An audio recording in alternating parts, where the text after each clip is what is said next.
अस्सलाम वालेकुम नाज़रीन, प्रोग्राम कराची टुडे और मैं हूं आपका मेज़बान बिलाल खान। आज सबसे पहले बात की जाएगी कीमतों के हवाले से। महंगाई एक तरफ बढ़ती चली जा रही है, लेकिन दूसरी तरफ असल जिस बात का रोना है वो ये है कि जो असल कीमतें हैं उन कीमतों में भी फ़रोख्त नहीं की जा रही वो चीज़ें, उनसे ज़ायद कीमतों के अंदर चीज़ें फ़रोख्त की जा रही हैं। जैसे अगर एक छोटी सी अगर बात की जाए, मुर्गी के गोश्त की बात की जाए, जो कि ये मसला हर ज़बान ज़द-ए-आम है। आप कहीं भी जाते हैं, किसी भी शॉप पर जाकर अगर मुर्गी लेते हैं तो 500 रुपए फी किलो मुर्गी जो है फ़रोख्त की जा रही है। और ये कैसे पॉसिबल है? जिसका काम है वो क्यों नहीं इसको रोकते हैं? कुछ जगहों पे हम ये देखते हैं कि छापे भी मारे जा रहे हैं, इंक्वायरी भी की जा रही है, रेड भी की जा रही है, उनको रोका भी जा रहा है। लेकिन फिर भी अगर हम बात करें ओवरऑल, तो ये 500 रुपये फ़रोख्त की जा रही है मुर्गी। और अगर ज़िंदा मुर्गी की बात की जाए तो 380 रुपये और 500 रुपये या इससे भी ज़ायद जो है वो किया जा रहा है। जबकि अगर कमिश्नर कराची की बात कर लें तो वो इसके ऊपर क्या स्ट्रेटजी बना चुके हैं, क्योंकि माजी में हमने देखा रमज़ान मुबारक में फ्रूट्स की कीमतें बढ़ जाती हैं। फिर अगर बकरीद की बात कर लें तो सब्जियों की कीमतें बढ़ जाती हैं। एक एक टाइम पीरियड है, ये कीमतें कंट्रोल क्यों नहीं की जाती? कंट्रोल एक लिस्ट दी जाती है, प्राइस लिस्ट। तो उस प्राइस लिस्ट का काम क्या होता है? जिन्होंने चेक करना होता है, जो असिस्टेंट कमिश्नर्स हैं, वो क्या कर रहे हैं? इसी पर बात करते हैं। हमारे साथ माहिर माशियात इस वक्त ऑन कॉल मौजूद हैं, फारूक अफजल साहब। बहुत शुक्रिया आपने ज्वाइन किया। सर, जानना ये चाहूंगा, ये कीमतें जो कंट्रोल करना, बेसिकली ये काम जिसका है वो काम क्यों नहीं किया जाता? लोग इस वक्त ज्यादा कीमतों के अंदर चीजें खरीद रहे हैं, बल्कि मजबूरी में खरीद रहे हैं। तो ये कौन कम कराएगा इनकी कीमतें? जी, अस्सलाम वालेकुम बिलाल साहब, थैंक यू वेरी वालेकुम। मच जी। असल में बात ये है कि एक कीमतों का जो जो भी ये कीमतें जो बढ़ रही हैं, नॉर्मल जो एक इकोनॉमिक्स में देखा जाए सप्लाई एंड डिमांड का खेल होता है। तो जो सप्लाई कम हो जाए, डिमांड बहुत हाई हो जाए तो कीमतें बढ़ जाती हैं। अभी सप्लाई डिमांड एक तो नेचुरल सप्लाई का तरीकाकार होता है और डिमांड भी एक नेचुरल आ रही होती है। एक होता है कि आप एक आर्टिफिशियल जो है ना वो सप्लाई को रोकते हैं, ठीक है ना। और डिमांड तो वही है, आपकी आपकी आबादी, पाकिस्तान की जो आबादी है, जिस तरह जो उनकी जरूरियात हैं वो तो वहीं पर कायम है। लेकिन जब अगर आप सप्लाई को रोक लें, देखिए पाकिस्तान में इस वक्त क्या है कि बहुत सारी माफिया काम कर रही हैं। अच्छा, गवर्नमेंट की अनफॉर्चुनेटली बात यह है कि जो काम करने वाले लोग हैं, जैसे कमिश्नर लेवल के हैं या दूसरे लोग जिनकी जिम्मेदारियां हैं, कोई भी अपनी जिम्मेदारियों को ऐसे तरीके से पूरा नहीं करता। उसकी वजह क्या है? देखिए, बहुत सारी हमारी ब्यूरोक्रेसी जो है सो पॉलिटिसाइज हो चुकी हुई है। अच्छा, ठीक वो है। नहीं चाहेंगे यार ये गवर्नमेंट कामयाब हो, ठीक है। Very simple, I tell you. आप देखिए, ये जो आपकी सब्जी है, आपके फ्रूट्स हैं, इसकी जी। महंगाई का जिम्मेदार जो है वो गवर्नमेंट नहीं है, इसकी जिम्मेदार मैं और आप हैं। उस सूरत में जो आड़ती लोग होते हैं, ये ग्रोवर को तो कुछ देते नहीं है। अब आपको मैं चीज समझाऊं, बड़ी सिंपल, लोगों को पता होना चाहिए। तो एक अगर जो ग्रोवर जब बेचने आता है अपना सामान मंडी में, वो उसको ग्रोवर को जो आरती है, सपोज करें गोभी है एनीथिंग, वो 5 रुपए या 6 रुपए किलो लेगा उससे। वो आगे एजेंट को बेचेगा जाके 30 रुपए की। एजेंट आगे बेचेगा पथारेदार को 45 रुपए का। ठीक है। पथारेदार आगे रिटेलर को बेचेगा, जिसमें हमको बेचना होता है 50, 60, 70 रुपए का। अब वो रिटेलर जो है वो हमको बेचेगा 100 रुपए का। अब आप बताइए कि इसमें महंगाई का जिम्मेदार कौन है इस वक्त? इसका मैकेनिज्म देखिए बनाना पड़ेगा आपको ठीक कि है। जो ग्रोअर आता है, अगर वो आड़ती को बेचता है, इट्स नॉट डॉक्यूमेंटेड, बिकॉज उसने आड़ती ने कितने का दिया। ये लोग टैक्स ब्रैकेट में तो है नहीं, अपनी मर्जी से फ्रूट की कीमतें मुतय्यन करते हैं। ये मुतय्यन नहीं करते हैं, कीमतों को बढ़ाते हैं। तो ग्रोह को कुछ नहीं मिल रहा। ये जो बीच के लोग हैं ना, एक्चुअली आपको इनको मैनेज करना पड़ेगा, सिस्टम मैकेनिज्म बनाना पड़ेगा, इनको डॉक्यूमेंट करना पड़ेगा, ताकि ये पता चले कि कौन कितने पैसे बना रहा है। और एज ए कंज्यूमर मैं और आप उनके प्रॉफिट के लिए पैसे कितने दे रहे हैं हम उनको। तो ठीक ये है। एक मैकेनिज्म गवर्नमेंट को नहीं बनाना तो पड़ेगा ये इस बड़ी महंगाई बड़ी को अच्छी रोकने के आपने लिए। बड़ी अच्छी आपने एडवाइस की है, जो एग्जांपल देके समझाया। लेकिन ये काम किसका है फारूक साहब? ये किसी ना किसी को तो करना ये पड़ेगा ना। गवर्नमेंट का ऐसा लगता है काम है, कि देखिए। डिपार्टमेंट अपना काम नहीं कर रहा। नहीं कर रहे, देखिए, ये गवर्नमेंट का काम है। देखिए, अगर सपोज करें हमारे जो एफबीआर के लोग हैं, ये अगर आड़तियों को अगर आप पता तो चलाए ना कि उनके पास क्या जायदादें, क्या पैसा है, किधर पैसा आ रहा है, कहां से आ रहा है। क्योंकि आप अगर डॉक्यूमेंट करेंगे तो आपको पता चल जाएगा कि प्रॉफिट कहां पर आ रहा है। ये पूरे हर डिपार्टमेंट को इसमें इन्वॉल्व होना पड़ेगा। गवर्नमेंट को एक मैकेनिज्म बनाना पड़ेगा, ताकि जो इन जो बीच के 3 3-4 लोग हैं जिसकी वजह से मैं और आप ज्यादा पैसे दे रहे हैं, हम भुगत रहे हैं उस चीज को। जिस चीज में भी सिस्टम, जिसमें भी देखिए एजेंट आएंगे, बीच के लोग आएंगे, कीमतें बढ़ जाएंगी। पिछली दफा आपको पता है गंदम का मसला हुआ था, गंदम जानबूझ के खरीदी नहीं गई थी। अच्छा। आपको का काम है खरीदना। गवर्नमेंट ऑफ सिंध से प्रॉब्लम क्या हुआ था, गंदम उनसे खरीदी नहीं गई, गंदम सड़ गई, गल गई, स्टॉक कर ली गई और बाद में निकाली गई, जबकि गंदम के आपको पता है आटे की कीमतें कहां चली गई। ये देखिए ये सारा हमारा सिस्टम जो है ना, ये बहुत सारे माफिया काम कर रहे हैं हमारे यहाँ। अनफॉर्चुनेटली हमारे मुल्क में ये बहुत बड़ी वो चीज है। इसी तरह चीनी का होता है, इसी तरह हर चीज का होता है।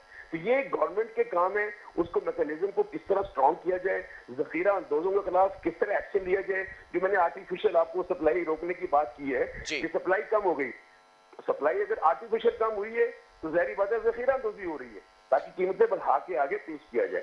तो ये गवर्नमेंट की जिम्मेदारी है। अगर जो कराची में या किसी भी शहर में, पूरे मुल्क में ये कमिश्नर लेवल के लोग, डिप्टी कमिश्नर, असिस्टेंट कमिश्नर, ये इनकी जिम्मेदारियां हैं कि जो कीमतें फिक्स की हुई हैं, अब वो तो उनकी जिम्मेदारी देखिए। जब ऑलरेडी एक बेस ही गलत है, ठीक है, एक सब्जी मैं अगर 15 रुपए किलो ले सकता हूँ, मुझे मिल रही है वो 80 रुपए किलो की, तो वो तो आप 80 रुपए किलो फिक्स कर देंगे। अच्छा फारूक साहब, किसी एक चीज की नहीं, अगर ओवरऑल तमाम चीजों की बात करें तो कीमतें बढ़ती चली जा रही है। मार्केट में आप जाते हैं तो कल तक जो चीज आप 400 रुपए की परचेज किया करते थे, आज वो मेरा ख्याल 500 600 या एक्सीड कर चुकी है। तो इन तमाम चीजों में क्या हर चीज के अंदर मिडिल मैन का किरदार है? सर देखिए, अक्सरियत में मिडिल मैन का किरदार है और जिसमें नहीं है उसमें जब गंगा बह रही है तो मैंने कहा यार मैं भी तो हाथ धो लूं ना। नहीं तो फिर इसके अंदर तो जो असिस्टेंट कमिश्नर्स हैं या प्राइस कंट्रोल कमेटी है, उसके ऊपर जिम्मेदारी नहीं जाती कि उनका काम क्या है, उनको तनख्वाहें किस चीज की मिल रही हैं बेसिकली? सर उनका तो काम यही है, जब आप उनका पता कराएंगे ना तो आपको पता चलेगा माशाल्लाह बड़े खुशहाल हैं, बड़े पैसे उनके पास हैं। अच्छा। बात यह है कि कोई बंदा ऐसे तरीके से अपनी जिम्मेदारी निभाने को तैयार नहीं है इस वक्त गवर्नमेंट में। अवाम, मैं और आप एज ए कंज्यूमर हम पिस रहे हैं, पिसते रहेंगे, क्योंकि यहाँ पर कोई उनके ऊपर जितने भी पूरा आगे का हुआ है ना वो बिगड़ा हुआ। आप इकोनॉमिक्स कैसे ठीक करेंगे जब आर्टिफिशियल सप्लाई रोक रहे हैं, आप डिमांड आर्टिफिशियल करा रहे हैं, आप प्राइस बढ़ाते जा रहे हैं। नहीं तो इन चीजों पे छापे क्यों नहीं मारे जाते? जो सप्लाई जखीरा करके रख रहे हैं, सप्लाई को रोक रहे हैं, कहीं ना कहीं तो स्टॉक करके रखते होंगे ना, तो वहां पर छापे मारना भी डिपार्टमेंट्स का काम है। आप यार बिलाल साहब माशाल्लाह आप समझदार हैं, इस मुल्क में आपको पता है कौन कितना ताकतवर होता है। वो ताकतवर आदमी ही जखीरा अंदोजी करेगा, उसके ऊपर हाथ डालना इतना आसान काम होता, ये सारे काम होना चाहिए होते सर। सबको पैसे मिल रहे होते हैं, सारा ठीक है, आपकी बात वैलिड है, लेकिन हुकूमत से ज्यादा ताकतवर ऐसे भी माफिया एग्जिस्ट कर रहे हैं फिर क्या? देखिए अगर हुकूमत के अंदर मैं ये कहूँ कि बहुत सारे लोग इस वक्त इस गवर्नमेंट में भी वो लोग भी बैठे हुए हैं जो उस माफिया का हिस्सा है। Why they would like this system you know to be change actually. मैं ये जो सिस्टम बीच का आड़तियों का सिस्टम है, जो ब्रोकर सिस्टम है, मैं इसके खिलाफ इतने अरसे से हर जगह बोल रहा हूँ, बातचीत कर रहा हूँ, लेकिन आज पिछले दिनों इमरान खान साहब ने कह दिया कि ये महंगाई जो है ना वो डॉलर की पैरिटी की वजह से बढ़ गई है। मैं बहुत हंसता हूँ इस बात के ऊपर। आप मुझे बताइए, फ्रूट वाले को, केले वाले को, ठेले वाले को डॉलर से क्या सरोकार है? या ये मेरे तो घर का है ना केला, तो मैं इंपोर्ट तो नहीं कर रहा। हाँ। उसका डॉलर से क्या आप उसको मुंसलिक कर रहे हो यार? वाई? आप अपने उन माफिया के लोगों को पकड़े जिन्होंने आपको ये पट्टी पढ़ाई है कि डॉलर की वजह से महंगाई हो रही है। This is all bullshit actually, I am sorry to say that. The thing is कि आपकी जो रूट कॉज है, आपको रूट कॉज में जाना पड़ेगा। आप रूट कॉज ठीक करेंगे तो काम आपका ठीक होगा। नहीं, फिर दूसरी तरफ अगर बात करें, जो चीजें डिपेंडेंट है किसी न किसी कारोबार से, अगर मैं ये मुर्गियों की बात करता हूं तो ये लोग कहते हैं कि फीड हमें महंगी मिलती है, दूध के प्राइस अगर तो फार्मर ये कहता है कि हमारे पास जो पीछे सामान आता है, चारा है या दीगर चीजें हैं, वो महंगी आ रही हैं, तो इस वजह से हम रेट को जो है वो बढ़ा रहे हैं। देखिए आपका जो फीड है ना, अब तो ये हमारे यहाँ जो मुर्गियों को फीड दी जाती है सर, वो बहुत ही गलत किस्म की फीड दी जाती है। नॉर्मली जो बहुत ज्यादा इंपोर्ट होके आती है, ठीक है, वो इंपोर्ट होके आती है, इंपोर्ट होके अभी तो नहीं आ रही ना, हमेशा से आ रही है। तो अगर उसकी प्राइस बढ़ी है तो आज अगर पहले 300 रुपए किलो, 400 रुपए किलो अगर मिल रहा था मुर्गी, तो अगर आज 500 रुपए क्यों हो गया भाई? वही फीड दी जा रही है ना। बेसिकली ये वही बात है। देखिए उन्होंने देखा यार हर बंदा इस गंगा में नहा रहा है, तो हम भी क्यों ना रेट बढ़ाएं इससे। हर बंदा is looking for higher profit. मैं और आप तो मेरे और आपके तो फील्ड नहीं है ना मुर्गियों के, जिनके फार्म्स हैं वो कितने लोग होंगे जिन्होंने कंट्रोल किया हुआ इस चीज को? सर सीधा सीधा लोग होंगे जिनका कंट्रोल है इस चीज के ऊपर। And that's how they make money actually. वो हम और आपको, पूरी आवाम को बेसिकली एक्सप्लॉइट करते हैं उनकी जरूरियात की वजह से, और वो कर रहे हैं क्योंकि हर बंदा इस वक्त जो एक सिनेरियो तो बना इसका हुआ है इसका पूरे हल मुल्क क्या में। है फारूक साहब, इसका हल क्या है? जो लोग हैं, असिस्टेंट सर कमिश्नर्स की बात कर इसका लूं, हल डेप्यूटी कमिश्नर्स की बात कर लूं, ये या फिर कमिश्नर कराची की बात कर लूं, स्पेसिफिकली कराची के हवाले से, तो ये तो फेल है। एक मुतालबा भी किया जा रहा है, जोर पकड़ा है मुतालबा के, कमिश्नर कराची ओहदे से अब इस्तीफा देते हैं क्योंकि फेल हो चुके हैं प्राइस कंट्रोल करने में। सर इस मुल्क में किसी ने मतलब वॉलंटरली इस्तीफा कभी दिया अपनी नाकामी के ऊपर? आप कैसे तवक्को करते हैं कि कमिश्नर कराची जो इस्तीफा दे देंगे? Why he is appointed by the same government और anybody else, why he would resign? वो तो पूरा सिस्टम खराब है ना आपका। आप कितने लोगों से रिजाइन लेंगे? बात यह कि हमारे मुल्क में कोई जिम्मेदारी लेने को तैयार थोड़ी होता है सर कोई। नहीं, अगर सिंध हुकूमत की तो बात हमने कर रहे हैं आप create और ही की ना। सीएम साहब की बात करें तो अकाउंटेबिलिटी हाँ नहीं, देखिए बिलाल साहब, आई एम सॉरी आपकी बात काट रहा हूँ। बात ये है कि हमारा जो सिस्टम है ना, ये जी वो सिस्टम है सर जो बहुत जंग आलूद है, इंतहाई थर्ड क्लास सिस्टम है, जिसमें आपको पता अकाउंटेबिलिटी क्रिएट नहीं की गई, जजा और सजा का निजाम इसमें कतई भी नहीं है। आप एक आम क्लर्क को फारिग नहीं कर सकते, पता है आपको गवर्नमेंट के? Do you know how long it will take? ये सिस्टम आपने जो बनाया, हमने जो बनाया, ये अपनी उन लोगों ने बनाया, उन्होंने अपनी चीजों को पक्का करने के लिए। ये जब तक लटकाए नहीं जाएंगे लोग, जब तक जजा सजा का सिस्टम नहीं होगा, ये बता दूं आपको, जब तक अकाउंटेबिलिटी क्रिएट करके उनको अकाउंटेबल नहीं बनाया जाएगा। जवाब दे, जिम्मेदार सारे हैं, जवाब दे कितने लोग बताइए मेरे को। आप पूछे भाई क्यों हुआ, कैसे हुआ, कब हुआ, कोई पूछता है? नहीं, तो अगर आप बात कर रहे हैं सरकारी लोगों की, तो कुछ देयर आर सम डिपार्टमेंट्स ना जो अकाउंटेबिलिटी करते हैं, नैब है, एंटी करप्शन है, तो ये इदारे क्या सो रहे हैं? नहीं, नैब का काम है सिर्फ करप्शन पकड़ना जहां बताई जाएगी, ठीक है ना। नैब का काम कीमतों कंट्रोल करना नहीं है। ये काम हुकूमत को सिस्टम चेंज करना पड़ेगा बिलाल साहब। ये सिस्टम हमारा जो है ना, जमहूरियत का मतलब क्या है? जमहूरियत, हमारे यहाँ जमहूरियत का मतलब है करप्शन। अगर करप्शन आम है, हर बंदा आजाद है हर काम करने के लिए, हर बंदा लॉ तोड़ने के लिए, किसी लॉ को फॉलो नहीं करना, सिग्नल को फॉलो नहीं करना, लाइटों को फॉलो नहीं करना, सिस्टम को फॉलो नहीं करना, दैट इज कॉल्ड जमहूरियत। ये जमहूरियत है कि हर बंदे को आजादी जो मर्जी करे वो। समझ रहे आप? ये जमहूरियत हमारे यहाँ की। ये जमहूरियत वाला सिस्टम जो है ना, जो हमारे यहाँ राइज है, इसके तहत हम और आप रोते रहेंगे, प्रोग्राम होते रहेंगे, ये इंशाल्लाह यही रहेगा सिस्टम। ये बता दूं आपको अच्छा। क्योंकि इस सिस्टम यही जी, कोई चेंज नहीं आएगा। चेंज लाने वाले लोग कौन है? आप ये देखें ना, कौन है चेंज लाने वाले? क्या लेजिस्लेटर जो हैं, क्या ये काम कर रहे हैं, इस किस्म के लॉज बना रहे हैं कि जो अवाम की फैसिलिटेशन के लिए हो? नहीं कर रहे।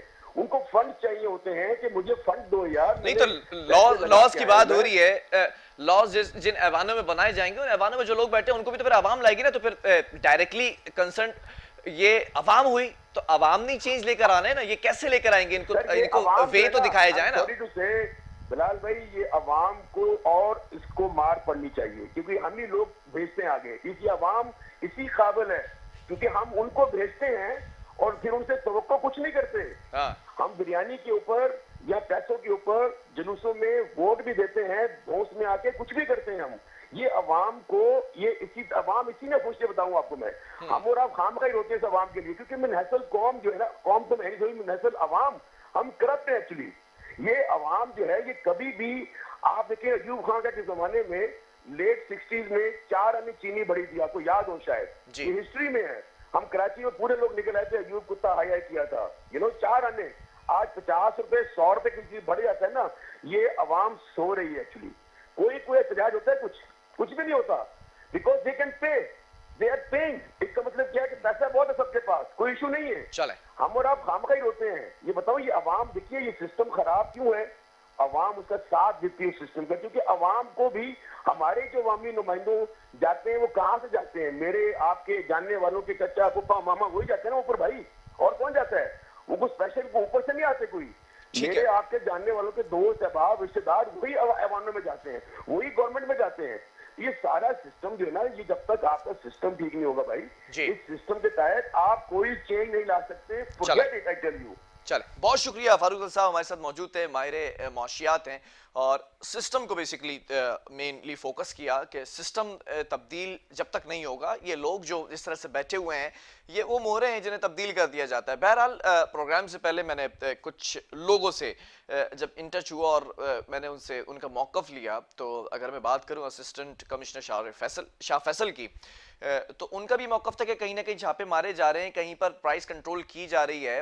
लेकिन अगर मैं बात कर लूं इस वक्त ओवरऑल तमाम डिस्ट्रिक्ट्स के हवाले से, तमाम इलाकों के हवाले से, तो क्या आप मुझे जो लोग इस वक्त देख रहे हैं और सुन रहे हैं, आप बताएं कि क्या कोई आपको किसी शॉप के ऊपर छापे मारते हुए, रेड करते हुए या प्राइस कंट्रोल कमेटी नजर आई जिसने एटलीस्ट ये सवाल किया कि वो जो प्राइस लिस्ट दी गई है आपको कमिश्नर कराची की जानिब से, उस रेट के मुताबिक चीजें फरोख्त कर रहे हैं या नहीं कर रहे हैं?